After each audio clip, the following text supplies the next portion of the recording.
Hey everyone, and welcome to Alice Madness Returns. Now what you're seeing right now is actually this is a video, but it's post-commentary because the audio crashed. So actually what you're seeing is where I'm checking the things that we have and that white mouse. The game was trying to tell me underneath that my audio program had crashed. So, yeah. Now, first things first, I actually have a heater on, so if you can hear that, I apologize, because I can't have the overall forced air heating on in the house. It's way too loud, so I have a little heater on at my feet. And aside from that, there was another thing I was going to tell you. Oh, if this sounds really weird, post-commentary is rather difficult to do, but I think it's going to be a-okay. So, I actually spend a little time here being confused as to what to do, which irritates me because initially when I played through this area, actually the last time I played through this area, it went really well. And it wasn't that difficult, and I feel kind of dumb that it got a little weird, got a little funky, but it's okay. So I stood here for a minute trying to figure out what to do, and it was rather frustrating, but like I said, you know, you make do, you deal, you definitely deal. What you heard was me just moving my mouse so that I could put my audio program in front of my video program so I know whether or not it crashes, because now I'm incredibly paranoid. So, one nice thing is that doing it in post-commentary is going to allow me an opportunity to talk about some of the aspects of mental health treatment that people used to receive without the encumbrance of trying to efficiently listen to me. Trying to efficiently platform. I do have a couple moments in this that aren't great for platforming, but for the most part it goes rather well. And literally, what you saw to the right, that open area, is where I was supposed to go. So, yeah, super dumb. Although I did find a couple little hidden areas over here that allowed me to do stuff. So, basically, there's been a really sketchy history when it comes to mental health. Even now, as many of you know, there's a stigma. In America, we've had a lot of issues with particularly shootings and things like that. And I know it can be a sensitive topic. There are a lot of people who are against gun regulation, a lot of people who are for it, so I don't want to get into anything super controversial. But what I can say is that, for the most part, there are not enough mental health background checks. And I actually think that it's more, like, when it particularly when it comes to purchasing firearms and, other types of things. And it's, like, not a matter of discrimination. It's just a matter of understanding who is responsible enough. And people who are mentally ill are perfectly capable of being responsible. I feel as though, I don't mean to sound like, yeah, it's a touchy issue. The important thing is what this illustrates is that even in a matter of safety, there is still this enormous stigma which keeps people from talking about it and wanting to do anything about the terrible things which have happened because of violence, or even the things that happen to the mentally ill who are put out on the street and end up homeless and sick and end up dying because they're just not cared for. So I didn't actually look it up, but I do have sort of a cursory understanding of mental health.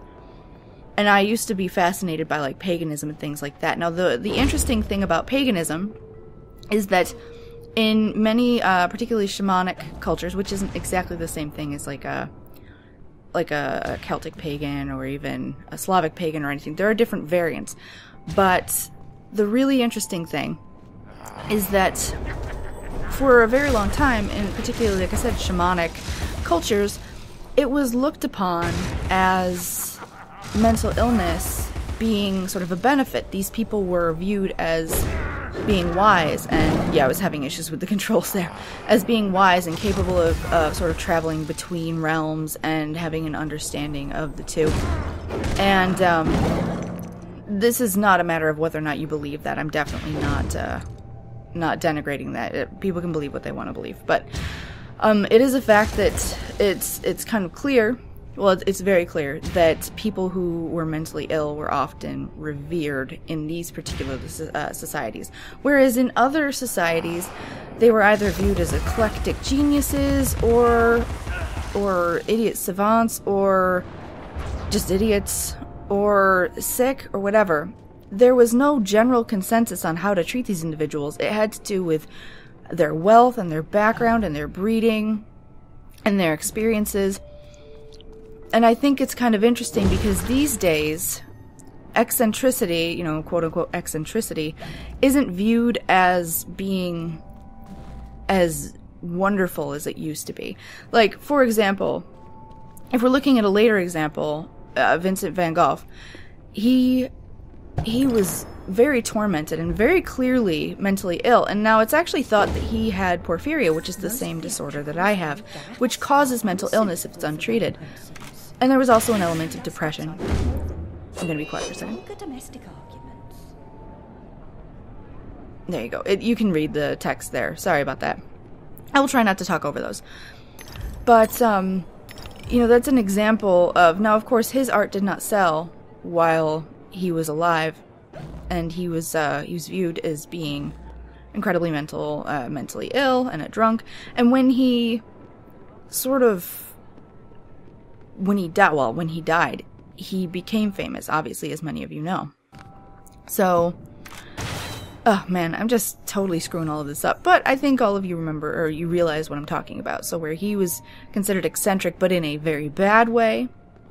And then there were just multiple geniuses whom I am not thinking of right now because I'm doing a terrible job with this. But I will do my best next time to do a little more research. But there were multiple geniuses who were viewed as being, you know, kind of quirky or eccentric, and that being okay because they were wealthy or they produced amazing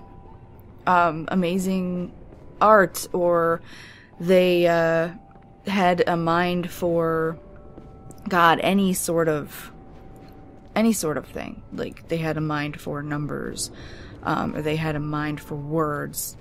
And so I think what I'm trying to say is that it's interesting how back then, because of the lack of understanding when it came to mental illness, now what you have is something completely different. We understand a lot more about mental illness, and it is quite feared. God, you can see that I was really struggling to figure out what to do. There aren't as many examples of it being revered, except in some cultures that still retain that it can be a good thing. There were actually, in certain cultures, there were balms. They were called flying balms, particularly Native American cultures, where they would use hallucinogenics and neurotoxic compounds in small amounts and rub them on the feet of certain individuals that were, you know, slightly mentally ill or viewed as having the sight or anything like that. And it allowed them to tap into that imbalance even more, which was even more highly revered. And so that dichotomy of it used to be a good thing, and now, well, in some places, and now it's really considered to be terrible for the most part, because we have an understanding of what mental illness is, but it's still incredibly misunderstood. And I think there's just an oddness to that. What I can tell you is that these days, as I mentioned, a lot of times, if a mentally ill person, especially someone who is severely mentally ill or dysfunctional, and actually right here, you'll see I was looking something up. So let's take this opportunity to talk, because I can't edit the video with the way I'm recording it. Like, for example, my father has porphyria, but it's untreated, like mine. We didn't know until after I had stopped talking to him, and I mentioned in a previous video that I was abused by my grandfather, father, and uncle. And the thing about it is that he's also diagnosed as paranoid schizophrenic. Now, the truth is we don't know whether or not that's actually the case because of the suspected porphyria. He may just be psychotic because of the porphyria, and the fact that he does not respond to antipsychotics is really a red flag in that circumstance. So, the sad thing is is that for many years, he was institutionalized in the local asylum, but they did not want to allow him to stay unless he agreed to some very aggressive experimental forms of ECT, or electroconvulsive therapy, or electroshock therapy. That's the older term. So even in like 1998, even at this time, they were still doing improper experiments because, like, ECT does nothing for psychosis. He had mild depression, but it was tied in with anxiety from the psychosis. So they would basically say, okay, we want to test this on you, and you can't stay here unless you let us. Which is incredibly unethical. And this, in fact, was an asylum, which is literally the only place left in the world that will do electroconvulsive therapy on someone who is not depressed. And that kind of harkens back to what they did to people in even older eras. You're up to the 60s. These individuals were... I'm so sorry that this is just doing a thing. I took so long.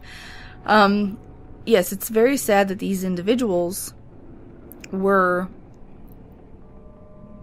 sort of just left to care for themselves. Like, if you've seen American Horror Story Asylum, that actually, obviously if you remove the supernatural stuff, that actually kind of reflects the experience of many patients. They were beaten, they were starved, they were given medications just to test things out, they were lobotomized when they when they didn't need to be. Their conditions were taken advantage of, their ignorance was abused, ignorance of their situation. Their families were either lied to, or, because it was such a shameful thing to be mentally ill and to have a mentally ill member of your family who wasn't, quote unquote eccentric and a genius. That led to a lot of people institutionalizing their family members. There was a member of the Kennedy family, she was considered like, a shameful anomaly, I guess you could say. And so she was lobotomized when she, really didn't necessarily need it. And this was obviously a long time ago. This was, I think, in the 50s. These people were left to live in their own filth. And there were some places, obviously, that were good. But as a general rule, the needs of these people were disregarded. And I think at some point I want to talk about one of my favorite stories, which is The Yellow Wallpaper by Charlotte Perkins Gilman. Charlotte Perkins Gilman. There we go. And I highly recommend, particularly since I think it's going to be within a few episodes I want to talk about it. If you want to pick that up, if you want to read it, I can try to find a free version and put a link to it. It's incredibly good, and it reflects the experience of a woman who really, it seems as though she was suffering from depression, and the way that was dealt with was for her husband to take her, out into the country, because everybody thought, you get fresh air, take her into the country, and then leave her isolated in a room, and it caused psychosis for her.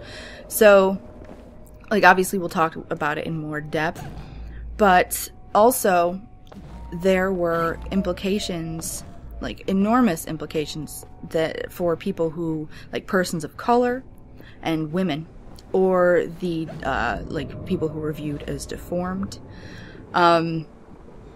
Those individuals, when institutionalized, were treated much more poorly than the standard patient, and the standard patients were treated horribly.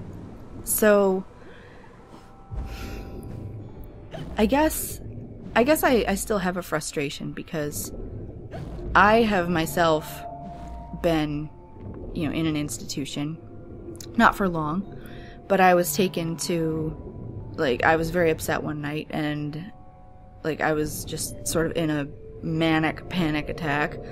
I know Manic Panic is a brand of hair dye too, but, yes, no, manic, comma, panic attack. And the thing about it is when I was put there, I was left in a room with someone who was in there for sexual assault. So when I was 23, once again, and I had been assaulted again when I was 8, and there were certain things as a teenager that I had to do to make money, and then again I was assaulted when I was 23, and that showed a degree of irresponsibility that you would think we'd be past by now. You would think it'd be okay to talk about all of this. You would think that it would be prudent, it would be helpful, but nobody wants to have the discussion. Nobody wants to take a moment and say, okay, I know this is scary, but it needs to be said. It needs to be addressed. And that breaks my heart. It really does. There are so many of you who shared your comments, and I'm sorry I haven't gotten back to those yet. Like, my recovery, it's not an excuse. My recovery from my surgery has been terrible. But there are so many moments when people want to reach out, and there are so many schools of psychology, and you don't always know what you're getting. And it's terrifying. It's so scary to just try to live in a world that doesn't want to help you because it's scary, because it's embarrassing, because they don't understand it yet. And the fact that we've had psychoanalytic therapy since the 1800s, and that we've had cognitive therapy since like the 1930s, and we've had all of these things and all of this time, and the people who do try to take advantage of helping the mentally ill are kind of really just working on their own. They're stuck. It's hard. And we have all of these medications coming out, and the only medication that I've ever been on which has helped has been Cymbalta, and that's because it helps with... I'm not bipolar, but I do have anxiety and mania. I also have fibromyalgia, and I also have depression, so Cymbalta is very helpful, but it's incredibly expensive, and my insurance doesn't want to cover it until there's a generic. And there's that element too. There are medications and treatments that help people that aren't covered, that aren't utilized. So I feel as though I'm going on this diatribe here. I don't mean to. I really don't. But there were so many children that I worked with at the children's home. So many of them were scared and in pain and ignored. And my coworkers, for the most part, they didn't want to address the things which had happened. And actually, I'm going to give a trigger warning right here. But, for example, there was a little boy that I took care of. And he couldn't go to sleep unless I sat next to his bed. I feel like the kids responded to me pretty well because I, myself, am an abuse survivor. But he could not go to sleep unless I sat next to his bed and helped him to stay calm. And that is because when he had nightmares. That's because when he was like 6 years old, and again, trigger warning. So you might want to skip to the end of the episode. I'll try to leave an indicator when I'm done talking about this, but so he had a little sister, and his mother had this boyfriend who had some rage issues. And when he was 6 years old, his little sister was colicky. I want to say she was like maybe 1 or 2. I was having a hard time with this section. I want to say she was maybe 1 or 2, and maybe 3. And she was crying one day. She wasn't feeling well, and she was crying. So the boyfriend, I was having trouble with my shrink mode here too, which was kind of sucky. So the boyfriend, he basically, they were cooking, and he took hot fryer oil and he dumped it on the little girl. And obviously it did a tremendous amount of damage, but she lived. And they took her to the hospital and they said it was an accident. So then, obviously then the mother, they were going to do some investigations into the care of the little girl, whether or not she was safe and whether or not the little boy was safe. But obviously there wasn't time, because the little girl, when she was finally able to go home, she wouldn't stop crying because she was in a lot of pain. She was going to be in a lot of pain for a long time. She had skin grafts and things like that, and she was in the hospital. But she was still in pain. And they took her home, and the boyfriend was still very angry. Very, very angry. And she was crying because of the pain. So he ripped off her skin grafts and beat her to death with a pipe. And these were the experiences of children that I worked with. And as screwed up as that little boy was, he understood that it wasn't his fault. Which I found amazing, which I found incredibly admirable. Which I found...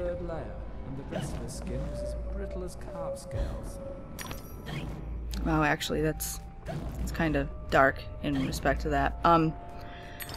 But it was so beautiful that he was able to step back and know that it wasn't his fault, and that's not what happens usually.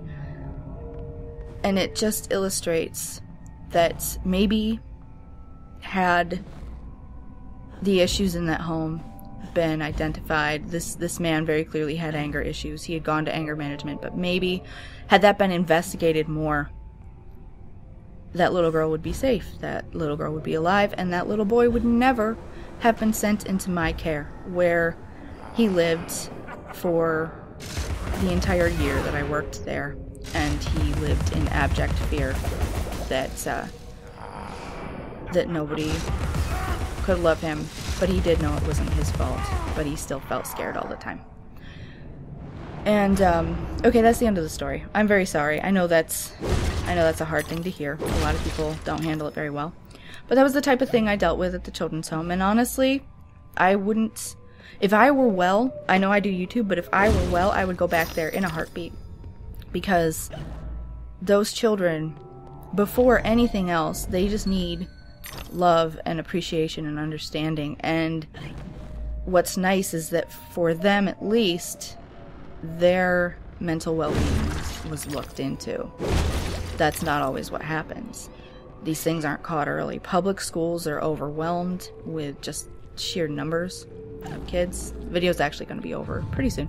But public schools are overwhelmed in the sheer numbers. Private schools are incredibly expensive.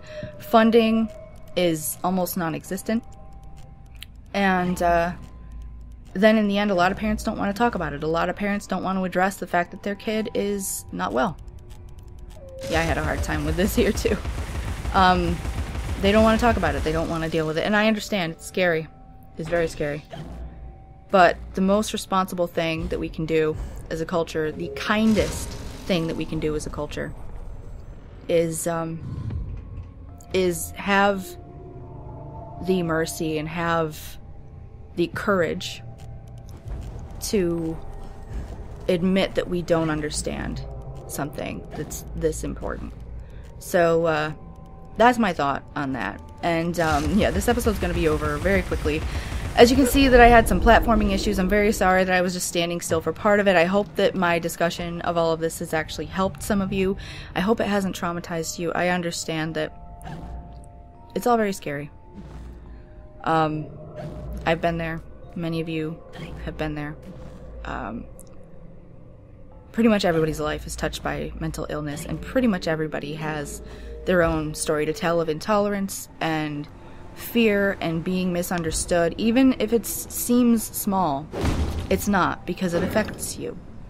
And it's important to you. And nothing matters more than that. So, This video is going to be ending in a minute as I get over to this other platform. I want to say thank you so much to all of you for listening to me. Hopefully this episode is entertaining. I don't know if it will be. But you're all amazing. You're all wonderful. You make everything so worthwhile. And as you've seen in many instances, that's mostly what I need. I hear from so many of you that I have helped you. And I'm sorry that I'm bad about getting back to my messages. It's hard to see your messages when you get them because I get so many emails a day. But hit me up on Twitter. At the end of the video, there is a link to my, well, not a link. There is a, well, you can see my Twitter address. So hit me up on Twitter. And you can always send me an email at Symbiote Submissions. And again, I'd love to hear from you. Please remember to leave a rating on this video, and also maybe a share and a favorite. It really helps. YouTube you have a little bit of difficulty with distribution this time of year, and I hate to ask, but it's incredibly useful, and it will make it so that I can continue to make more and more content for all of you by providing for myself and increasing my equipment and all of those things. So thank you so much, and I will see you next time. Bye!